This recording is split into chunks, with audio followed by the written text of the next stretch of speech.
When you go to the meetings and when you're involved in a committee, you're able to meet other practitioners from a wide variety of areas all across Florida. So being active in the bar means I tend to be able to keep up pretty easily on developments in the law, developments in the practice. It's given me the opportunity to work on issues that are relevant to our profession. I'm a Muslim American. I'm South Asian descent. These are things that I think someone would look at these days and say, well, those are negatives. It's gonna be hard for you to get clients. But it's been the opposite because of my involvement with the bar, involvement in the diversity committee. We've been able to get out there and show not just the legal community, but the public, the value of diversity in these fields. Referrals. You would never, be able to claim the kind of network that you can claim outside of being a member of the bar. Having folks from, the various corners of the state who you're genuinely friends with, who are able to refer cases to you, and vice versa.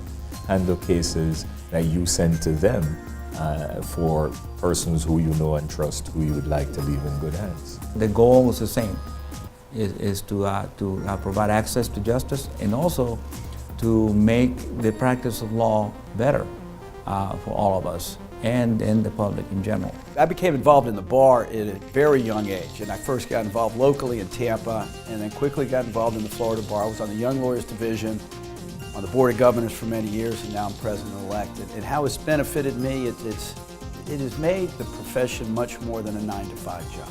When I think about my work at the bar, it's really what separates us from other jobs. It's a profession. It's been rewarding. All the people I've met around the state, the relationships, the friends, and it's been a wonderful experience. Wouldn't trade it for anything.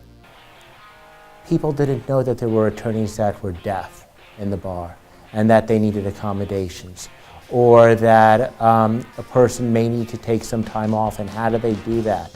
Or how do they get representation for their clients without having an attorney with a disability? People are not sensitized to the needs of the clients with disabilities.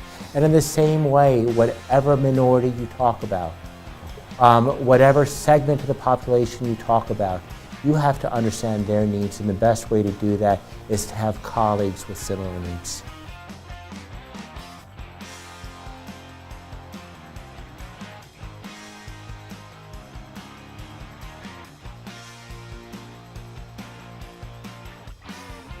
You need a mentor, someone who's going to guide you through. You need a cheerleader, someone who's going to support you, and whatever brilliant or crazy idea you might have, they'll be like, you could do it.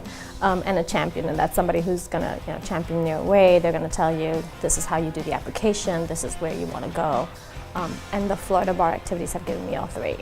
Mentorship is a huge part about being involved in the Florida Bar. I personally have had more than one mentor, not only through my committees that I've been involved with, but also just in general. I think that when you interface or you interact with different people, they're able to provide you with their varied experiences, their histories and their involvement in the Florida Bar, and that's really helped me figure out how and what's the next best step for me in the Florida Bar. I think I have found several mentors. I think I have made contacts that are going to impact not only my career but my personal life for years to come. It's well worth the time. I mean, it only benefits you in your professional development, your personal development, your obligation really to the legal community, and I think that the time commitment is workable for most people. It's important that the Florida Bar be the centerpiece of what lawyers do. This is where we need to come for our education. This is where lawyers need to come to meet and discuss issues involving the law.